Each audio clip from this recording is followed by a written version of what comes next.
सोचिए क्या होता यदि हमारी भूमि पर मृदा की कोई ऊपरी परत न होती। यहाँ ध्यान से देखिए, मृदा की ऊपरी परत को हटाने पर हम देखते हैं कि पौधे मुरझा रहे हैं। मृदा की ऊपरी परत पौधों को आवश्यक पोषक तत्व प्रदान करके जीवित रखने में मदद करती है। इसलिए हमें जीवित रहने के लिए मिट्टी की ऊपरी परत को मृदा अपरदन से बचाना होगा। आइए इसे हम विस्तार से समझते हैं। प्राकृतिक कारकों के कारण मृदा की ऊपरी परत का क्षरण हो रहा है, जिसमें भूमि पर बहने वाली हवाएं व पानी ऊपरी मिट्टी को बहा ले जाने में सम्मिलित हैं। ध्यान देने योग्य बात यह भी है कि कुछ किसानों ने मिट्टी के कटाव को रोकने के लिए रणनीति भी बनाई है। इन पहाड़ी क्षेत्रों को देखें, यहाँ किसानों ने सीढ़ियां बनाई हैं जिन्हें टेरेस कहा जाता है। ये टेरेस मिट्टी के पोषक तत्वों को संरक्षित करने में मदद करती हैं, क्योंकि ये बारिश के पानी से सतह के अपवाह को कम करती हैं। इस प्रकार जिन फसलों को उगाने के लिए ज्यादा पानी की आवश्यकता होती है, वह फसलें यहाँ उगाई जा सकती हैं, जैसे कि चावल। मिट्टी के कटाव को रोकने के इस तरीके को टेरेस फार्मिंग के नाम से जाना जाता है। इसी प्रकार पहाड़ी या ढलान वाले इलाकों में किसान क्षैतिज रूप से खेत की जुताई करते हैं, जिससे हल के द्वारा बनाए गए अवरोधों या कूड़ों के माध्यम से जल को रोका जा सके। मृदा अपरदन को रोकने की इस विधि को समोच्च जुताई कहा जाता है। यहाँ देखिए, कुछ किसान मृदा अपरदन को रोकने के लिए समोच्च जुताई के साथ अवरोधक बनाते हैं, जिसे समोच्च अवरोधक विधि के नाम से जाना जाता है।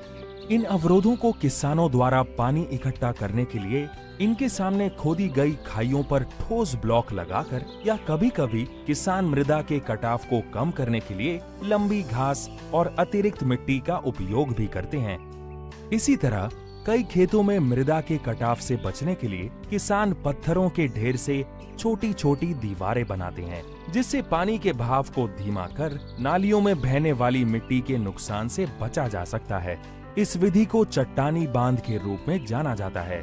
लेकिन कुछ खेतों में किसान फसलों के बीच की खाली पंक्तियों को ढकने के लिए घास फूस जैसी जैविक सामग्री की परत का उपयोग करते हैं, जो मृदा की नमी को वाष्पित होने से रोकती है, तथा कुछ समय के बाद यह घास फूस मिट्टी में विघटित हो जाता है, जिससे मृदा की ऊपरी परत को पोषक तत्व मिल जाते हैं। पलवार नामक यह तकनीक मृदा के ऊपरी सतह के अपरदन को भी रोकती है। कुछ खेतों में पुआल तकनीकी का उपयोग करने के बजाय किसान एक ही फसल के मौसम में एक ही भूमि के खंड पर एक साथ कई फसलें उगाते हैं।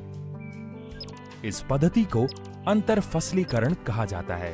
अंतर फसलीकरण मृदा की ऊपरी परत के अपरदन को भी रोकता है। इससे मिट्टी में पोषक तत्वों के पुनर्चक्रण में सुधार के साथ साथ फसलों की पैदावार भी अच्छी होती है। तटीय और शुष्क क्षेत्रों में हवा उपजाऊ मिट्टी की ऊपरी परत को उड़ा ले जाती है। इसलिए मिट्टी के कटाव को रोकने के लिए किसान कृषि भूमि की सीमाओं पर पेड़ लगाते हैं।